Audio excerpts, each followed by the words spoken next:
तीसरे चरण के मतदान के दौरान पीएम मोदी ने हरदोई में जनसभा को संबोधित किया। इस दौरान उन्होंने समाजवादी पार्टी को जमकर घेरा।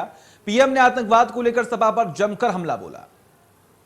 यहां समाजवादी पार्टी का जो चुनाव सिंबल है ना, उनका चुनाव का निशान है ना, तो शुरू में जो बम धमाके हुए वो सारे के सारे बम धमाके उन्होंने बम साइकिल पर रखे हुए थे।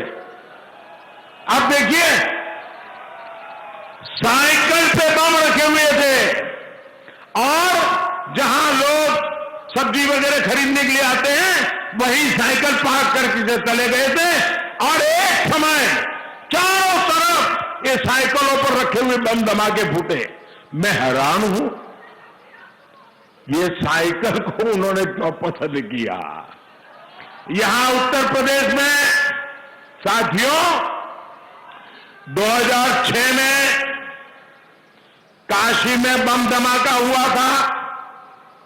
संकट मोचन मंदिर भी धमाका किया गया था। वहां के कैंट रेलवे स्टेशन भी हमला किया गया था। तब यूपी में समाजवादी पार्टी की सरकार थी।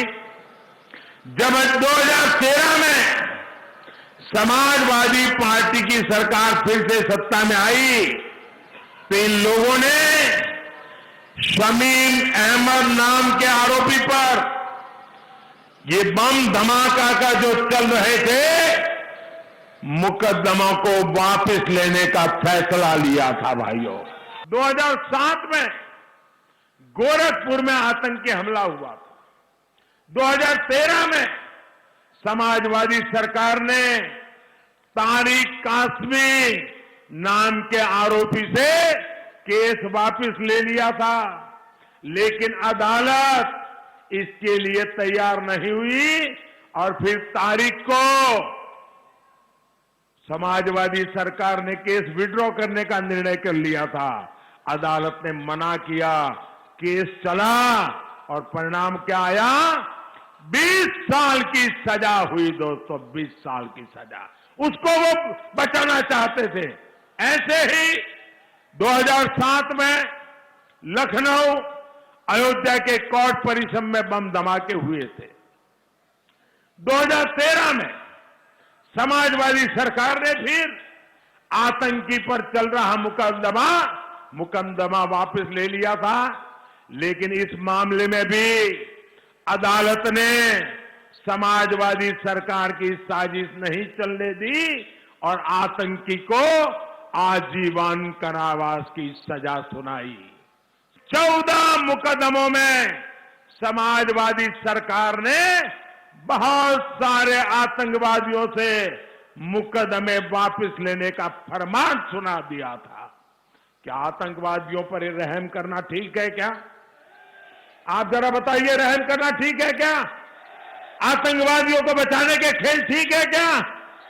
और आज लिपापोती करने निकले हो। ये लोग विस्फोट कर रहे थे, धमाके कर रहे थे और समाजवादी पार्टी सरकार इन आतंकवादियों पर मुकदमा तक नहीं चलने दे रही थी। आतंकवादियों को केस वापसी का रिटर्न गिफ्ट दिया जा रहा था। इतना ही नहीं, समाजवादी पार्टी और कांग्रेस के नेताओं का रवैया और भी खतरनाक रहा है। ये लोग ओसामा जैसे आतंकवादी को जी कहकर बुलाते हैं। ये लोग बाटला हाउस एनकाउंटर में आतंकवादियों के सफाए पर आंसू बहाते हैं। ये लोग किसी दिन भारतीय सेना का अपमान करते हैं। नेशनल वॉर मेमोरियल और नेशनल पुलिस मेमोरियल बनाया है। हम हर शहीद का सम्मान करते हैं। इतने वर्षों तक मैं इसलिए चुप रहा क्योंकि अहमदाबाद ब्लास्ट केस की सुनवाई चल रही थी। आज जब अदालत ने आतंकियों को सजा सुना दी है तो मैं अब विषय को देश के सामने उठा रहा हूं। जो लोग अपने आप को बुद्धिजीवी कहते हैं, जो लोग मीडिया में अपना कर्तव्य भाव समझते हैं, जिनसे हम आशा कर सकते, जिनसे आशा नहीं करते उनको हम प्रार्थना भी नहीं करते, उनका समय हम बर्बाद करना नहीं चाहते।